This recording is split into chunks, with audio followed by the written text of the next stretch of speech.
Thank you for the click, and on the day before tomorrow, I'm going to bring you the quote of the day. Winter is coming. 63 days until the premiere of the final season of Game of Thrones. Click a thumbs up for Game of Thrones, and only 2 to 3 days until, actually around 1 or 2 days until Activision Blizzard lays off hundreds of employees. That is not speculation. Kotaku, IGN, and Bloomberg, all of them within the last 72 hours, broke the story concerning the layoffs. The big question is, how many employees will they actually lay off? And what does this all mean for Blizzard and World of Warcraft going forward? We're going to take a look. Keep in mind, Activision Blizzard currently employs just under 10,000 employees worldwide. So even if they lay off north of 500 employees, it's not as bad as most of YouTubers are leading on. Matter of fact, layoffs are a very normal thing when a company goes through a restructuring period. It's really not a big deal, given the size of Activision, unless, of course, you're one of the 500, and let's say they actually lay off more than 1,000 people.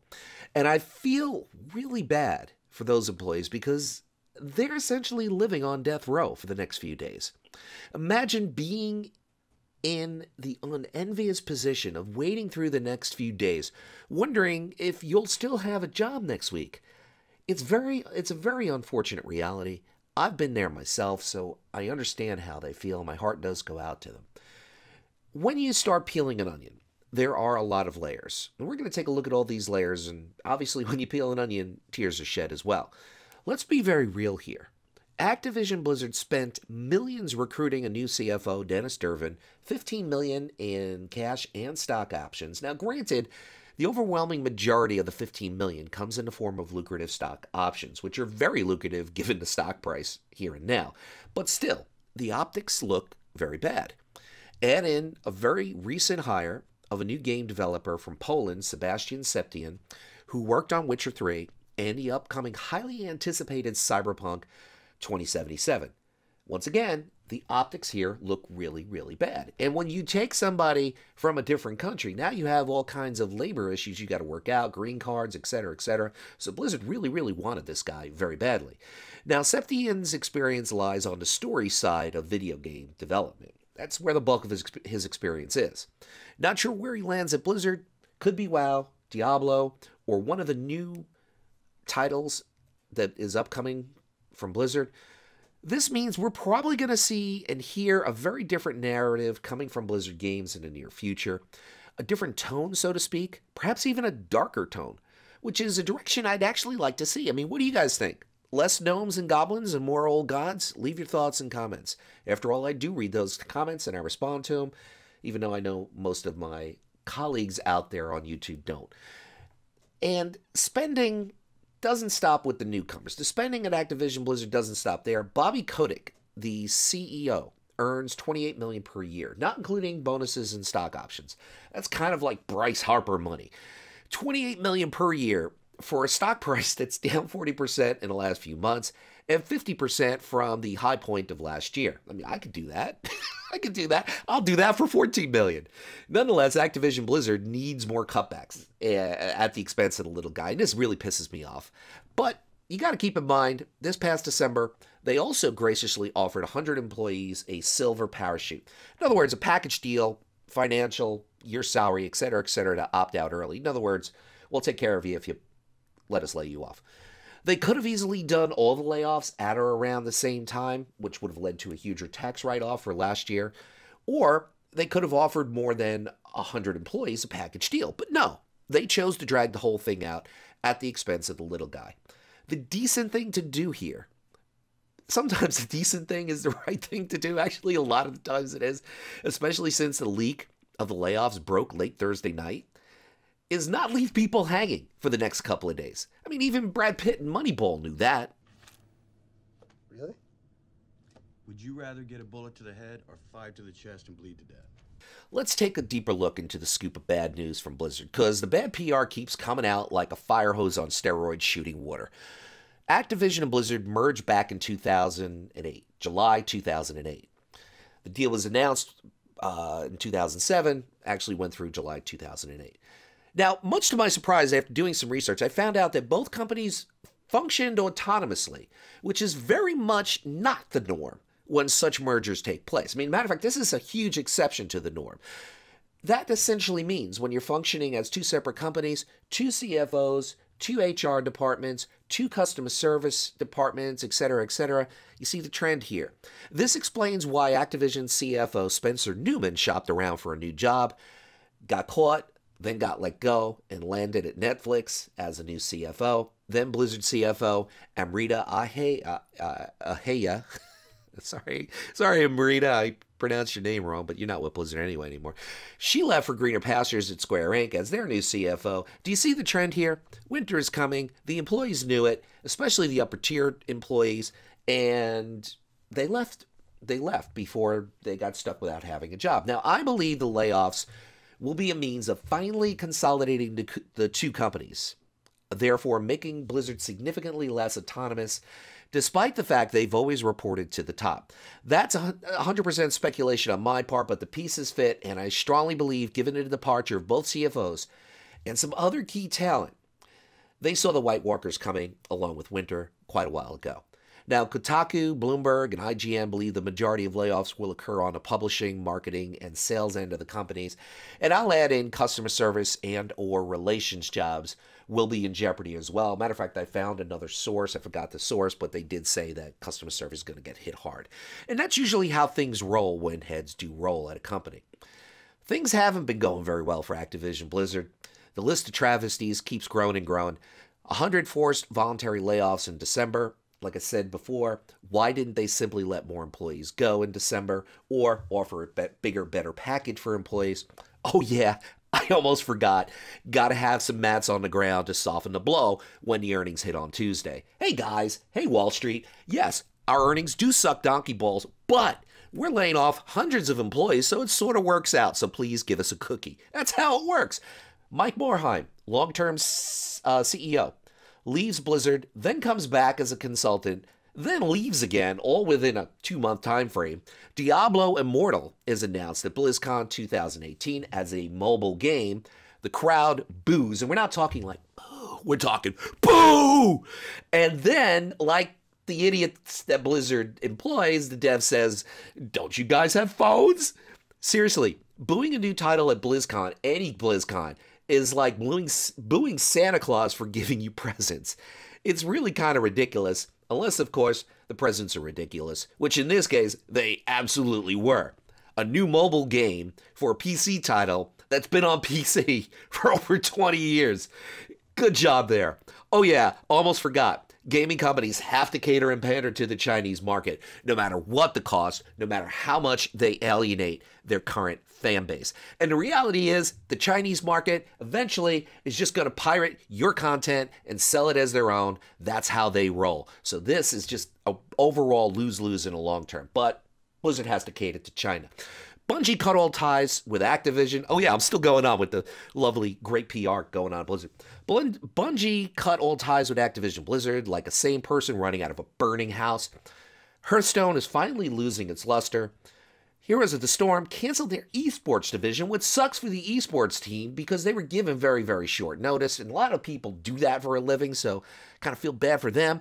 HOTS is undergoing transgenre surgery in order to attempt to save or salvage assets from the game.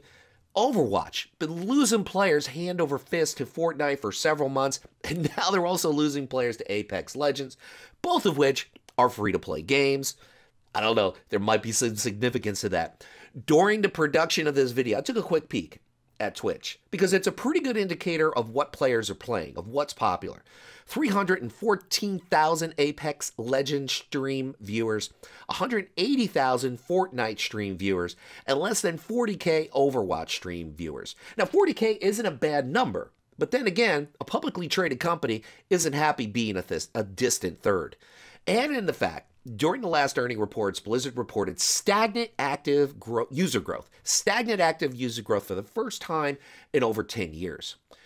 Earnings hit on Tuesday, and I expect active users to go from stagnant to a decline. Not a huge decline, but a decline. After all, what's the potential catalyst here? Ask yourself, what is the potential catalyst that's going to change that number from stagnant to growth? There are no new titles in the past few months, so what do you think? And then there's Battle for Azeroth. You just when you thought the bad news was about to end, it keeps on rolling. Arguably the worst WoW X-Pack ever. I literally find it to be a job to log into Blizzard and play Battle for Azeroth. I hate the X-Pack. Still subbed, not sure why, but I fucking hate it. That says a lot, especially since WoD proudly held the title for the past few years as the all-time worst WoW X-Pack. So what does all this mean? Those are the facts. I presented them to you. What does all this mean? Well, Blizzard is going to be less autonomous going forward, and Activision's dirty fingers on WoW doesn't bode well for WoW going forward, because they put money over fun and greed over everything else, and we're going to see a lot more of that. Expect more microtransactions, less content, and perhaps even higher prices. Unless they learned a thing or two in the past 6 to 8 months about rushing out new titles, catering to the Chinese market and shareholders, and delivering subpar content. Maybe they learned. I don't know. I really don't know. But the bottom line, they've been producing video games for shareholders, not for players, for quite some time. This has been an industry trend. It's not all on Activision Blizzard. Maybe they realize this is a big mistake. Maybe they don't. Time will tell. The second thing we can take from this, massive cost cuttings are coming. They've already said it. And this means less expenditures, less resources. Cost cutting also means reuse of older content and more rushed games, more rushed patches. Expect more bugs. On a positive note, we may see 2 new IPs from Blizzard that are currently in development a lot sooner than we expect. Perhaps an announcement at Gamescom in August instead of BlizzCon in November. I'm going to put my chips down that we're going to find a lot more about these 2 new games in August. We may even hear about the new WoW X-Pack at Gamescom as well. Now, we've seen this happen in 2015 when Blizzard's WoW title had a massive sub drop like a lead balloon occurring during WoD, and I honestly do believe we're going to see this again. So there's a little bit of good news, a little bit of bad news. Number 3, deals, and more deals. Sounding like Donald Trump there, but we're going to see a lot of deals coming from Blizzard. We'll see more microtransactions, more digital ponies, so to speak. We've already seen 2 new ones in the past 2 months already. And we're going to see a lot more web-based services, perhaps even discounts on those web-based services so they can generate a greater volume. This isn't necessarily a bad thing, since I believe those discounts are going to pop up more often as well. Now, Activision and Blizzard may also acquire a seasoned title or 2 to publish, much like they did with Bungie a few years ago. And there's even, and what I mean by acquire a title is they didn't quite outbuy Bungie, but they signed a contract to be their publisher. We might see something like that. Or Activision Blizzard might be more aggressive, and there's a possibility they'll purchase a new title with stock, much like they did with Candy Crush in 2015. Incidentally, a lot of people laughed at that transaction, but Candy Crush helped push Activision Blizzard's microtransactions. And when I found this number out, I almost had a heart attack. $4 billion in microtransactions in 2017. More than half of their overall revenue. Do you see the trend? Microtransactions, mobile games. There's money there. And this is why Blizzard's going there, but it's at the cost and the risk of alienating some longtime fans. Now, the fourth thing that we could take from all this is we've learned the Battle Royale genre, Luxley learned to speak. The genre is actually giving MOBAs a strong run for their money, and they're taking the lead. Battle Royale is taking the lead. Now, it's not my tea of choice, and it may not be yours, but we cannot deny the fact this is what the majority of players want. Now, if Blizzard's new titles aren't in the Battle Royale genre, I expect to see elements of that genre pop up in another game, maybe Overwatch, maybe WoW, maybe an overhaul version of HOTS will introduce a Battle Royale type of gameplay. And when you look back at Blizzard a few years ago, actually several years ago, they were saying that they wanted to add a MOBA-style BG into WoW, and they never did it. And I think they kind of regret it. And I think if they're going to learn from their past, they're going to probably implement Battle Royale into one of their games. We'll see. I could be wrong, but I feel kind of strong about this. Now, the big question, what is Blizzard going to do from here? Where do they go from here? Are they going to put their time and money and effort into 2 new titles that are coming soon? Are they going to double down on them? Or are they going to run WoW, Overwatch, Diablo, StarCraft, and Hearthstone through the car wash and polish the games up and fix them up and make them 10 times better? Now, when Blizzard last faced this crossroad, they chose to introduce 3 new titles, Hearthstone, HOTS, and Overwatch. And the benefit of that was diversifying their portfolio. The fact is, they haven't introduced a brand new title since Overwatch in May 2016. Almost 3 years ago. That's a long, long time for the gaming industry. Yes, we've seen Destiny 2, we've seen Legion, we've seen BFA in that same time span, but I'm talking new titles. Almost 3 years. It's a long time. And by the way, no, WoW Classic isn't going to save Activision Blizzard in a financial sense. Make no mistake. I do believe the release of WoW Classic will give the company a huge amount of goodwill and a boost in active users, 2 things shareholders are going to love, but it's not going to affect Activision Blizzard's bottom line. Because the reality is, let's say, by some stroke of amazement, WoW Classic gets 5 million subscribers. Now, I would be shocked if they got 2 million, but let's say they get 5 million. What does that number translate to? 75 million per month. Are they going to be subscribed to the game for a couple of years? Chances are, no. So the reality is 75 million isn't that much.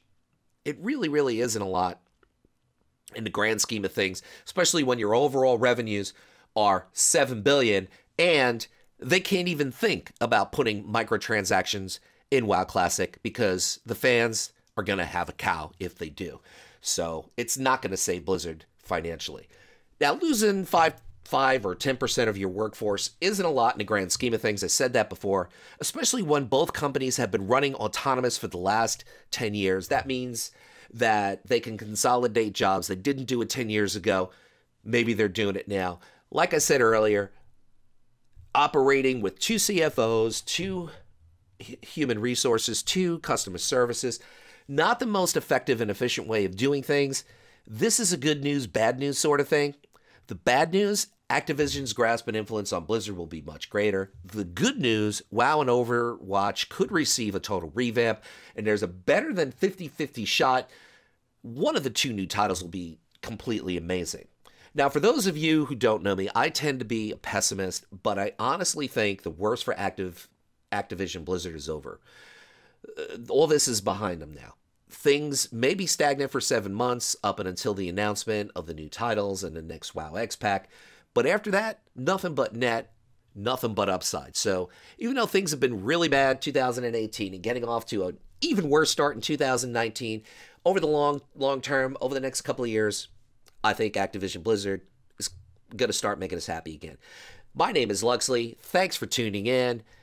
And remember, whatever it is by you, whether it's morning, afternoon, or night, make it epic.